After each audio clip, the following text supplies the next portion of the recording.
تازہ ترین ویڈیوز کے لیے چینل کو سبسکرائب کر کے بیل آئیکن اور آل نوٹیفیکیشن پر کلک کریں تاکہ آپ کو ملے ہر اپڈیٹ سب سے پہلے۔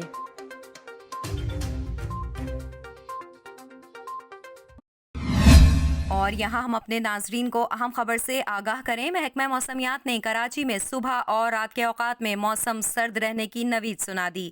چیف میٹرولوجسٹ سردار سرفراز نے کہا کہ پارا نیچے آتے ہی موسم سرد ہو گیا ہے، جس کی وجہ سے شہر کی راتیں اور صبح سرد رہیں گی۔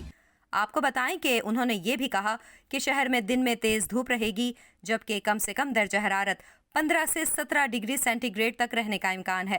اس کے ساتھ ساتھ آپ کو یہ بھی بتائیں کہ کراچی میں موسم سرد ہونے سے قبل ہی گیس کی بندش نے شہریوں کی زندگی اجیرن کر دی ہے۔ گھریلو صارفین کا کہنا ہے کہ اسکول، کالج اور آفس جانے والے افراد کو بھی شدید مشکلات کا سامنا کرنا پڑ رہا ہے۔ اکثر گھریلو خواتین کا کہنا ہے کہ ان کے بچے ناشتہ کیے بغیر ہی اسکول روانہ ہو رہے ہیں۔ اس کے ساتھ ساتھ آپ کو یہ بھی بتائیں کہ ملک کے بیشتر علاقوں میں موسم سرد اور خشک رہے گا، تاہم بالائی خیبر پختونخوا، گلگت بلتستان اور کشمیر میں تیز ہواؤں اور گرج چمک کے ساتھ بارش اور پہاڑوں پر برف باری کا امکان ہے۔